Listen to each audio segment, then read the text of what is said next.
Now our next question is, if the height of equilateral triangle with side is 8 cm, calculate its area. हमें एक equilateral triangle दिया है, इसकी sides नहीं दी हैं, इसलिए हमने साइड्स को ए मान लिया क्योंकि इक्विलेटरल की सभी साइड्स इक्वल होती हैं। अब ए से एक परपेंडिकुलर ड्रॉ करा, D is the midpoint of B C, तो बी डी क्या हो जाएगा हमारा a/2 सेंटीमीटर। ठीक है, अब ए डी की डिस्टेंस हमें दी है कितनी, 8 centimetre. Height of equilateral triangle is 8 centimetre.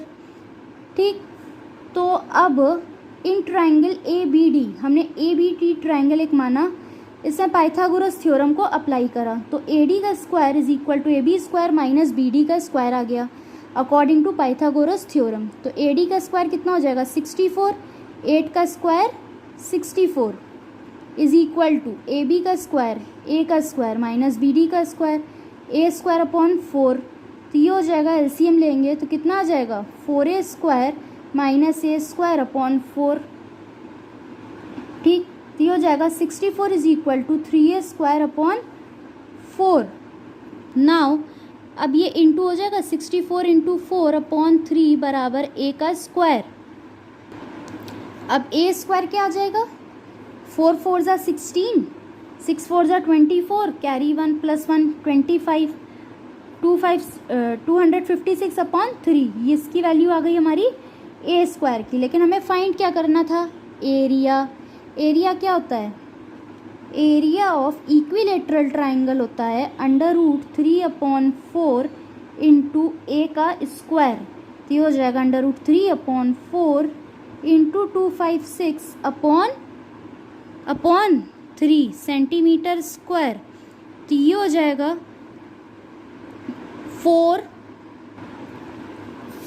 1 ज़ा 4, 4 6 ज़ा 24, 4 4 ज़ा 16, तो ये हो जाएगा 64 और √3/3 सेंटीमीटर स्क्वायर। ठीक, यही हो गया हमारा आंसर। तो इस क्वेश्चन में हमें हाइट जो है वो दी थी और एरिया फाइंड करना था। अब इक्विलेटरल ट्राइंगल इसलिए सारी साइड्स ए मान ली, बी डी a/2 हो गई। तो अब पाइथागोरस थ्योरम से हमने ए स्क्वायर फाइंड कर लिया। क्यों फाइंड करा ए स्क्वायर, क्योंकि हमें एरिया फाइंड करना था और उस एरिया में हमें ए स्क्वायर की वैल्यू चाहिए थी, इसलिए हमने ये फाइंड आउट करा है। तो जब ये फर्दर पुट करेंगे तो हमारा ये क्वेश्चन सॉल्व हो जाएगा। Now our next question is, from a point in the interior of an equilateral triangle whose perpendiculars are drawn on the three sides, if the lengths of the perpendiculars are 14, 10 and 6 centimeter, find the area of a triangle. Now let's suppose ABC be an equilateral triangle with sides a centimeter each. ठीक है, हमने माना ए B सी एक equilateral triangle और इसकी सभी sides A हैं। अब O is a point in the interior of triangle, O एक पॉइंट है ए बी सी ट्राइंगल के इंटीरियर में, और ओ से हमने एक परपेंडिकुलर बी सी पे ड्रॉन करा है ओ डी, ए सी पे ड्रॉन करा है ओ ई और ए बी पे ड्रॉन करा है ओ एफ। तो हम कह सकते हैं O D is perpendicular to B C, OE is perpendicular to AC and OF is perpendicular to AB. Now such that अब perpendiculars की हमें distance दी है, perpendiculars की हमें length दी है। तो एक की मानी हमने OD की मानी 14 सेंटीमीटर, OE की मानी हमने 10 सेंटीमीटर और OF की मानी हमने 6 सेंटीमीटर। अब हमसे पूछा क्या गया एरिया ऑफ ट्राइंगल, और एरिया ऑफ इक्विलेटरल ट्राइंगल का फॉर्मूला हमने पढ़ा है √3/4 ए स्क्वायर। अब इस पूरे ट्राइंगल का एरिया कैसे निकल सकता है, अगर हम इस ट्राइंगल का एरिया जोड़ दें, इस भी ट्राइंगल का एरिया जोड़ दें और इस ट्राइंगल का, तो 3 ट्राइंगल का एरिया अगर हम जोड़ दें तो sum of the area of triangle अगर ओ बी सी फिर ओ सी ए और ए ओ बी को जोड़ दें तो इस पूरे ट्राइंगल का एरिया निकल आएगा 3 पार्ट्स में जोड़ेंगे तो। तो एरिया ऑफ अ ट्राइंगल का फॉर्मूला हम लोग ने क्या पढ़ा था? एरिया ऑफ अ ट्राइंगल होता है half into base into height. तो इन सभी ट्राइंगल्स के एरिया का फॉर्मूला क्या हो जाएगा हमारा? Half into B C into O D. यहाँ बेस क्या है इस ट्राइंगल का? हाफ, बी सी बेस और O D perpendicular, plus half into इस ट्राइंगल का बेस क्या है? ए सी, और हाइट क्या है? O E, plus half into base इस ट्राइंगल, सिर्फ इतने ट्राइंगल का बेस क्या है हमारा? इस ट्राइंगल को जोड़ रहे हैं, इस वाले को और इस वाले को। तो इस ट्राइंगल का बेस क्या है? ए बी, और परपेंडिकुलर डिस्टेंस ओ एफ। तो ये फॉर्मूला हमारा कंप्लीट हो गया। अब यहाँ क्या था? Area of triangle A B C, इसका फॉर्मूला होता है √3/4 ए का square is equal to half.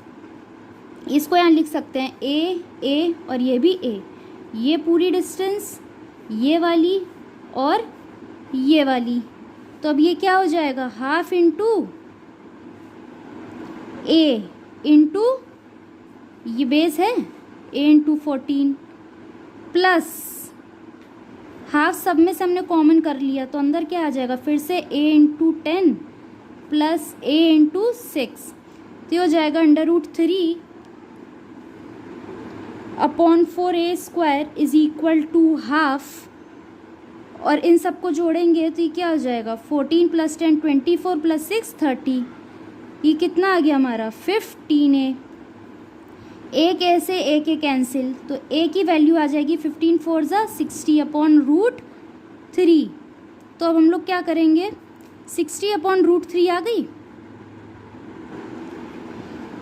तो अब इसके आगे क्या हो जाएगा? जब अपॉन में डिनोमिनेटर में रूट हो सकता है तो हम इसमें इसके डिनोमिनेटर से मल्टीप्लाई कर देते हैं। तो सॉरी, इसका क्या हो जाएगा हमारा? इसको ऐसे भी लिख सकते हैं, 60 को क्या लिख सकते हैं? 20 इंटू √3 तो ये पूरा 3 हो जाएगा और 60। तो एक √3 से एक √3 कैंसिल, तो इसकी वैल्यू आ गई, ए की वैल्यू आ गई हमारी 20√3। ठीक, तो अब एरिया क्या निकल के आ जाएगा? एरिया हो जाएगा पूरे ट्राइंगल का √3/4 इंटू ए का स्क्वायर।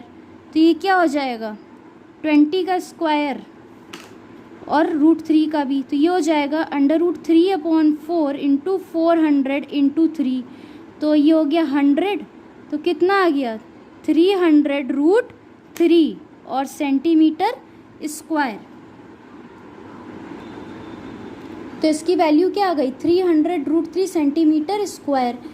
तो इस क्वेश्चन में हमें क्या दिया था कि एक पॉइंट है इंटीरियर में इक्विलेटरल ट्रायंगल के, और इससे हमने तीनों साइड्स में परपेंडिकुलर ड्रॉन कर दिए। परपेंडिकुलर की डिस्टेंस दी हुई थी। अब हमें पूरे ट्रायंगल का एरिया फाइंड करना है। तो तीनों ट्रायंगल का सम, एक ये वाला और एक ये वाला, इसका सम करेंगे तो पूरे का आ जाएगा। अब हमने पढ़ा था कि एरिया ऑफ किसी भी ट्रायंगल होता है half into base into height. तो ये ऐसे करेंगे और पूरे का ये होता है। तो इससे हमारी ए की जो वैल्यू आई है उससे फिर हम पुट करके वापस पूरे ट्रायंगल का एरिया निकाल लेंगे। तो जो हमारा आंसर आया वो हो गया 300√3 centimetre square. Now our next question is the base of an isosceles triangle. The base of an isosceles triangle is 24 centimeter and its area given is 192 centimeter square. Find its perimeter. हमने A B सी को एक isosceles triangle माना जिसकी दो sides equal हैं, एक unequal है। तो इक्वल साइड्स को ए माना है और बेस गिवन है 24 और एरिया क्या हमारा 192 सेंटीमीटर स्क्वायर। एच हमने मान ली इज इट्स हाइट। अब एरिया ऑफ अ ट्राइंगल का फॉर्मूला क्या होता है हमारा? एरिया ऑफ अ ट्राइंगल का फॉर्मूला होता है half into base into height, और एरिया क्या दिया है 192। हमने कहा था ना कि ये फॉर्मूला हम किसी भी ट्राइंगल के लिए अप्लाई कर सकते हैं, इसीलिए ये वाला ट्राइंगल के लिए फॉर्मूला अप्लाई की है। तो इसकी वैल्यू गिवन थी 192, यहाँ हाफ लिखा एज इट इज़ और बेस दी है 24, तो हाइट हमारी ऑटोमेटिकली आ जाएगी। तो ये कट जाएगा हमारा 2 1 ज़ा 2 2 2 ज़ा 4, 192/12 बराबर h। तो ये गया 1 टाइम, बचा 7 और फिर 12 6 ज़ा 72, तो h आ गया हमारा 16 सेंटीमीटर। यह आ गई हमारी हाइट। तो अब हम लोग क्या करेंगे, हमको पेरीमीटर चाहिए। पेरीमीटर के लिए हमें ए इसकी वैल्यू चाहिए होगी और ये निकल आएगा तो हमारा ये तो आ ही जाएगा क्योंकि सेम है। तो अब हम लोग क्या करेंगे, हमको ये वैल्यू नोन है पूरी 24। तो डी इसका मिड पॉइंट है बीसी का, तो ये कितनी हो जाएगी 12 सेंटीमीटर। और ये ए है, हाइट अब हमारी आई गई, हाइट कितनी आई है 16 सेंटीमीटर। तो बाय पाइथागोरस थ्योरम हम लोग लगा सकते हैं कि हाइपोटेन्यूज का स्क्वायर ए का स्क्वायर बराबर बेस का स्क्वायर प्लस परपेंडिकुलर का स्क्वायर 16 का स्क्वायर, तो ए स्क्वायर आ जाएगा। एक 12 का स्क्वायर कितना होता है, ये स्क्वायर जो होते हैं वो हमको बाय हार्ट याद रखने चाहिए। तो 12 का स्क्वायर हो गया 144 प्लस 16, और 16 का स्क्वायर क्या होता है हमारा 256। तो अब इसको ऐड करेंगे, यूनिट टर्म को एक साथ 10 कैरी हुआ और ये हो गया 400। तो ए कितना आ जाएगा 4 का अंडर रूट 2, और अगर अंडर रूट के अंदर 2 ज़ीरो है तो एक ज़ीरो बाहर आएगा तो हो गया 20, आ गया 20 सेंटीमीटर का। ठीक है, ए की वैल्यू आ गई 20 सेंटीमीटर। तो अब हमारा पेरीमीटर निकल आएगा, इसकी तीनों साइड्स को जोड़ देंगे तो 2a प्लस 24, तो 2a प्लस 24, तो 2 × 20 40 प्लस 24 कितना आ गया हमारा 64 centimetre. It will be the answer of our question. Now we will proceed it the next questions in further video. Thanks for watching this video. Now our next question is, in the adjoining figure ABC is an isosceles triangle जिसकी दो sides equal हैं, एक opposite हैं, with base BC बराबर 8 centimetre. ये इसका base है, given है 8 सेंटीमीटर, एंड AB बराबर AC कितना है 12 सेमी एंड 12 सेमी, ये डिस्टेंस। ठीक, और क्या बोला है, AD है परपेंडिकुलर टू BC और D मिड पॉइंट है BC पे, and O is a point on AD। इस परपेंडिकुलर पे O एक पॉइंट है, such that BO and C, ये एंगल भी कितना है हमारा 90 डिग्री। ठीक, तो अब हमें एरिया बताना है शेडेड पोर्शन का इस फिगर में।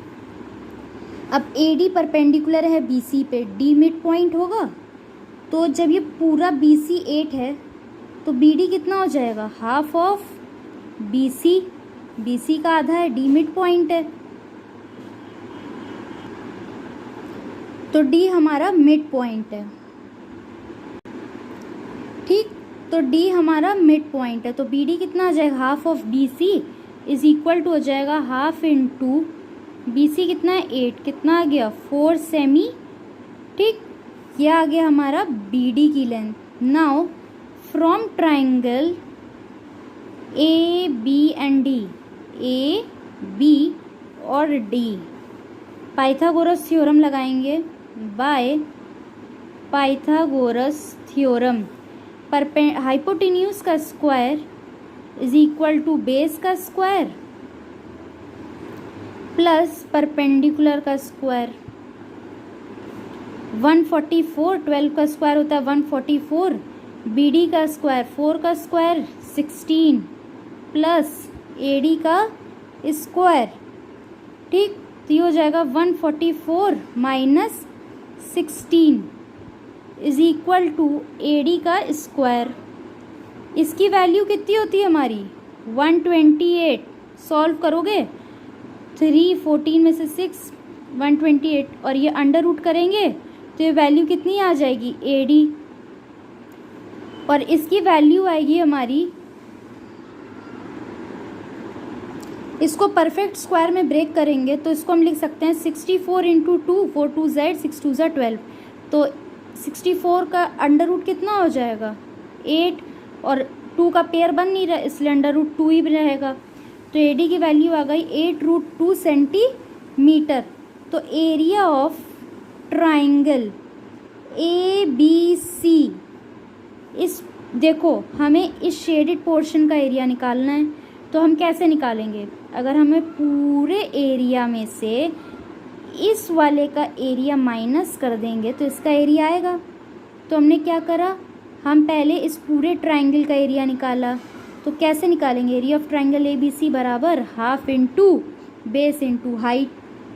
क्या हो जाएगा, हाफ इंटू बेस कितना है 8, हाइट कितनी आई 8√2, कितना हो जाएगा 64, और फिर कितना हो गया 64/2 इंटू √2। तो ये कैंसिल हो जाएगा, 2 3 ज़ा 6, 2 2 ज़ा 4, कितना आ गया 32 इंटू √2 सेंटीमीटर का स्क्वायर। अब देखो ट्राइंगल OBD एंड OCD आपस में सिमिलर हैं। क्या बोला हमने, triangle OBD is similar, is congruent to triangle ODC, आपस में कॉन्ग्रुएंट है। कौन सा रूल फॉलो हो रहा है, SAS रूल ऑफ कॉन्ग्रुएंसी। कैसे, S मीन्स साइड, साइड कौन सी इक्वल है यहाँ OD, एंगल कौन सा इक्वल है 90 डिग्री, फिर साइड ये आपस में इक्वल है 4 और 4 + 8, ठीक। तो कॉन्ग्रुएंसी रूल फॉलो हो रहा है और ये दोनों ट्राइंगल आपस में कॉन्ग्रुएंट प्रूव हो रहे हैं। प्रूविंग दिखा सकते हैं, OB बराबर OC इम्प्लाइज दैट। तो हमने माना कि OB बराबर OC is equal to XME, ठीक। तो from triangle OBC by Pythagoras theorem, OB का स्क्वायर प्लस OC का स्क्वायर बराबर BC का स्क्वायर।